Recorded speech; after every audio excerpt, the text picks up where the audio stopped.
Madam Secretary, how many United States military veterans have you deported? Sir, we have not deported U.S. citizens or military veterans.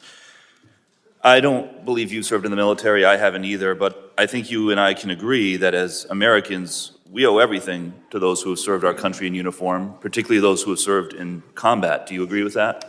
Sir, I believe that people that are in this United States that are citizens have legal status here. Those Madam Secretary, we are joined on Zoom by a gentleman named Sae Joon Park. He is a United States Army combat veteran who was shot twice while serving our country in Panama in 1989. Like many veterans, he struggled with PTSD and substance abuse after his service. He was arrested in the 1990s for some minor drug offenses, nothing serious. He never hurt anyone besides himself, and he's been clean and sober for 14 years. He is a combat veteran, a Purple Heart recipient. He has sacrificed more for this country than most people ever have. Earlier this year, you deported him to Korea, a country he hasn't lived in since he was 7 years old. Will you join me in thanking Mr. Park for his service to our country? Sir, I'm grateful for every single person that has served our country and follows our laws. Can you please tell Mr. Park why you deported him? Every one of them needs to be enforced. But you understand that many veterans struggle with PTSD, many veterans struggle with substance abuse challenges.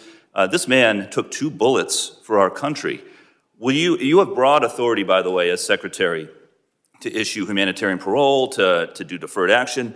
Will you commit to at least looking at Mr. Park's case to see if you can help him find a pathway back to this country that he sacrificed so much for? I will absolutely look at his case, but I want you Thank to remember that Madam Secretary, the man programs need to have behind you, integrity as please well. stand up, sir.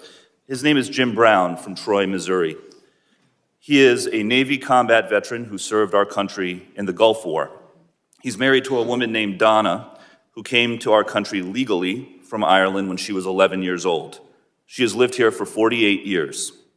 Because of you, Jim's wife, Donna, has been in prison for the last 4 months. She did not come here illegally, and she has never committed any crime other than writing 2 bad checks totaling $80 10 years ago. She is currently in prison and facing deportation. Ms. Noem, will you thank Mr. Brown for his service to our country? Thank you, Mr. Brown, for your service to our country. Now, what possible explanation can there be for locking up his wife for 4 months when she has committed no crime other than writing a couple of bad checks for $80?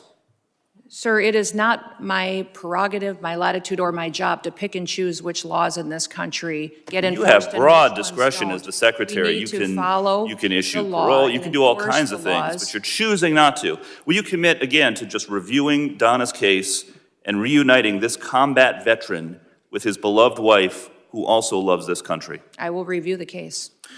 Now, Madam Secretary, you've already heard the story of Lance Corporal Alejandro Barranco, the United States Marine veteran who is behind you, who also has 2 brothers who are United States Marines. Will you thank Lance Corporal Barranco for his service? Thank you for your service. His father, Narcisco Barranco, is a landscaper in California who has lived peacefully in our country for 30 years and has no criminal record. Last spring, while he was mowing the lawn at an IHOP, ICE agents tackled him in the street and imprisoned him for weeks. A peaceful, hard-working man who raised 3 sons to be United States Marines. We need men of that character in this country. Again, as Secretary, you have broad discretion.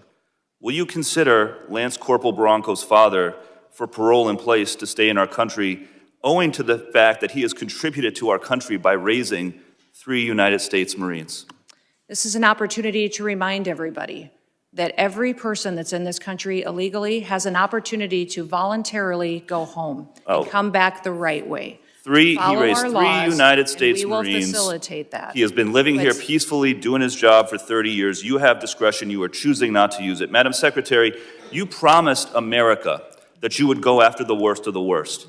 But these people are not the worst of the worst. A Purple Heart recipient, a military spouse, the father of 3 Marines.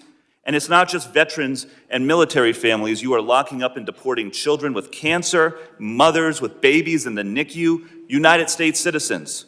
There are many problems with your leadership, but the biggest problem is this. You don't seem to know how to tell the difference between the good guys and the bad guys.